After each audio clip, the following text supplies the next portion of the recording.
man? This is my two-shop Johnson. Send a shout-out to J. Calderon, Boxing Talk. What's up, y'all? It's your boy, J. Calderon, Stand Clear Entertainment, and we're about to get into this week's Boxing Talk.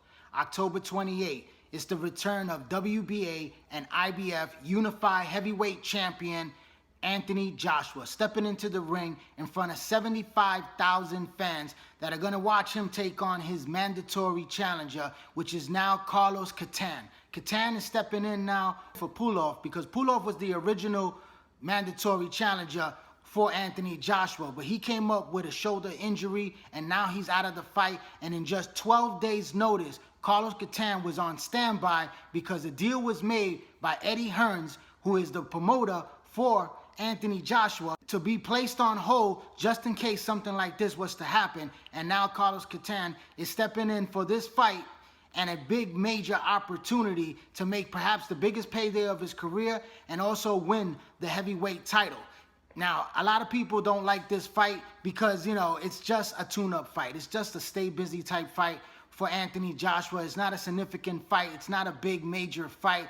We saw him against Vladimir Klitschko back in April in front of 90,000 fans in Wimbledon Stadium, and that was a great fight. It was perhaps Fight of the Year candidate because it was such an amazing fight, a huge event between two crossroads stars, two Olympic gold medalists, taking on each other for the heavyweight championship of the world. And we haven't seen a heavyweight fight in a very long time the way this fight was. It was total fireworks between both men, hitting the deck. Both guys got rocked. Both guys were hurt. It was a comeback performance by Anthony Joshua that showed that true grit of a world champion when he knocked off the old Vladimir Klitschko, and he sent him into retirement after that fight. What can you say about this young, talented fighter who is undefeated and has knocked out every single opponent that he has stepped into the ring with? He is a massive physical being. He's a great athlete with very good boxing skills. He has those fundamental skills where he possesses a beautiful jab and also puts his punches together very good with quick hand speed and very explosive punching power. I don't expect him to have any trouble with a guy like Carlos Cotto. Even though he's a more durable fighter, we know that he has a great chin. Pulev was not expected to go past more than 3 rounds against Anthony Joshua because we know that Vladimir Klitschko was able to knock him out within 5 rounds very badly. So now you have a little bit of an upgrade with Carlos Cotto, which is a more tougher fighter than Pulev. And he's a guy that he's been knocked out only once in his career, and that was against Alexander Povetkin in the 10th round. He was stopped, and we all know that Povetkin has tested positive for steroids use. We don't know how long he's been using steroids, but he's definitely a drug cheater in the sport of boxing, so you really can't count that against Carlos Cotto. His last defeat came a year ago against WBO heavyweight champion Joseph Parker right before he won the title. And Joseph Parker had a tough time with Carlos Cotto. It was a very good fight. It went 12 full rounds, but Parker got the decision victory. Now Cotto has the opportunity to try to win a world title against Anthony Joshua, which I believe that he'll take Joshua into deep waters in this fight, but a fight where Carlos Cotto doesn't have the boxing skills to overcome a guy like Joshua that has that hand speed and has that explosive punching power. I see this as a late stoppage knockout, just the way Povetkin did. There's going to be a lot of criticism because of this fight because it's really a meaningless fight for Anthony Joshua, but he had to fulfill his mandatory. You know, the big fights are out there for him. There's a lot of good heavyweights that are on the rise, and the fight that the fight fans really want to see is the ultimate fight between Anthony Joshua and Deontay Wilder, the WBC heavyweight champion, who's also about to fight a week later after Joshua's fight when he steps into the ring against Bermane Stiverne. That's a fight that a lot of fans do not want to see as well, but it's a fight that's going to happen nevertheless because the fight that we really wanted to see against Luis Ortiz tested positive for banned substance, and now he is out of the fight. But the fight that we want to see is between Joshua and Wilder. You know, that's the matchup that most boxing fans anticipate in 2018. Let's hope that this fight could be made. Now, in other news, we had Golden Boy Promotions trying to sign significant fighters to their stable. We know that Mikey Garcia and Errol Spence Jr.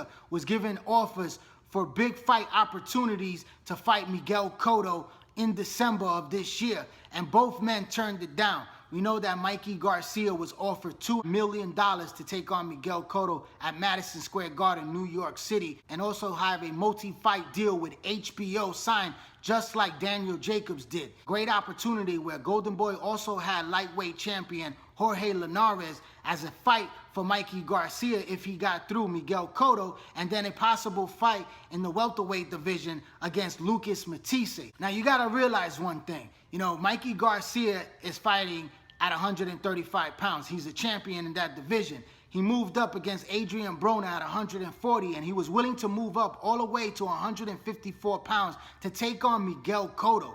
That would have been a great fight against a great future Hall of Fame legend from Puerto Rico. Now, will he have beaten Miguel Cotto? That's a 50-50 fight right there because Miguel Cotto is bigger. He's not a shot fighter. He's still a very good boxer with good punching power. And, Mikey Garcia has never fought in the junior middleweight division, ever. So we don't know if Mikey Garcia really truly would have won that fight. But Mikey Garcia is a great fighter, a special type of fighter, undefeated. We've seen the performance that he put against AB. If he would have got past Miguel Cotto, that would have shot his stock up really big, and then he would have had the opportunity to either unify at 135 or possibly could have fought Jorge Linares at 140 pounds, because coming back down from 154 pounds all the way down to 135 probably would have hurt Mikey Garcia. So I was hearing that 140 Linares would have met Mikey Garcia at that weight class, and that would have been a good fight still, even though it would have not been for a world title, but it would have been a great matchup between two skillful fighters. And I got Mikey Garcia in that fight against Jorge Linares. Linares has that shaky chin. Even though he's a great, skillful, talented fighter, I believe Mikey Garcia would have beaten him. Then Mikey would have had the opportunity to probably move back up to 147 in the welterweight division to take on a guy like Lucas Mattysse, who can't make the 140-pound weight limit. Mattysse has been always one of my favorite fighters. That's a guy right there that has tremendous punching power, but he's very inactive.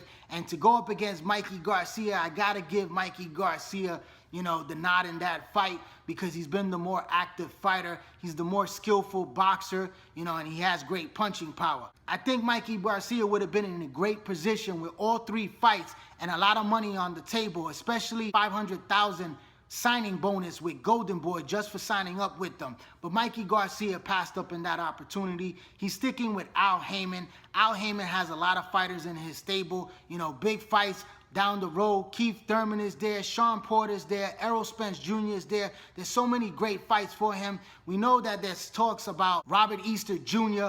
as a possible opponent for him to stay busy in December. We don't know if that fight is truly going to happen, but we have to wait and see how this plays out and to see if Mikey Garcia truly made the right decision. As for Errol Spence Jr., he passed up a $2.5 million payday to take on Miguel Cotto in that Madison Square Garden spot, which Saddam Ali was the one able to agree and fight Miguel Cotto on that date. But Errol Spence, who could have fought at 154 pounds and made that weight quite easily and perhaps beat Miguel Cotto, he had more of a better shot of beating Miguel Cotto than Mikey Garcia. That's more of a 50-50 fight. I give Errol Spence a little bit more of a slight edge than 50% against Miguel Cotto. Errol Spence is very talented, but he still hasn't proven himself against a true A-class level fighter. He beat Kell Brooks, who is a top welterweight in the division of 147 pounds. And, Kell Brook is one of my favorite fighters out there. He went over to England. He handled his business. He deserves all the credit for beating Kell Brook and becoming the IBF welterweight champion of the world.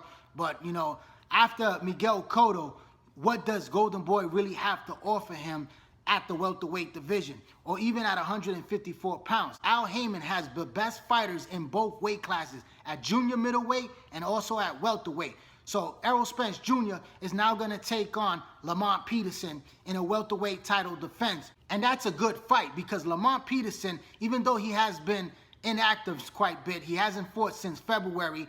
Lamont Peterson is a tough fighter. He's a very game fighter. He has good skills. He's very durable. Even though I don't think Lamont Peterson will beat Errol Spence Jr., I think it's going to be a very good competitive fight. Something like the way Kell Brook and Errol Spence was. That was pretty competitive for a few rounds until the later half of the fight where Errol Spence took over, and I see the same thing happening in this fight against Lamont Peterson. I have him winning, perhaps by stoppage or 12th round decision unanimously for Errol Spence. And I'm hearing that Haymon is promising him a $3 million payday for that fight. So right there, that's a bigger payday than the fight he would have got against Miguel Cotto. And we all know that the fight that the fans want to see is against Keith Thurman next year in 2018. You also got guys like Danny Garcia and Shawn that are out there in the division where he could have big fight opportunities against those guys. So both of these guys, Garcia and Spence, made the right decision, in my opinion, about not taking the Miguel Cotto fight, even though that's a great big opportunity right there. There was a lot of money on the table, and there was also a few other fights that would have been interesting, but Golden Boy really didn't have anything truly to offer bigger than what they're gonna get right now down the road with the fights that Haymon has in store for them. So I don't judge these guys in making their decision. It's a business right now. These guys want to be free agents. They don't want to be tied down to any promoter. They want to make their own decisions, run their own company, and also just work with people that are willing to work with them and make big fights for the boxing fans and thrill the boxing fans with the great talent that they both have. So I commend both of these men and their decision, and that's my take on the situation. And also tune into that fight on October 28th on Showtime. Anthony Joshua defending his title against Carlos Katam. I would like to thank everyone for tuning in to this YouTube channel right here, J. Calderon Boxing Talk. Please hit that red subscribe button. Put your email information in so you get all my notifications once I drop a new video. Also, hit that like button and that share button. And follow me on Instagram and on Twitter. And join the Facebook boxing group page. All under the same name, J. Calderon Boxing Talk. I'm J. Calderon, Stand Clear Entertainment. Thanks for your support. Keep watching and please subscribe.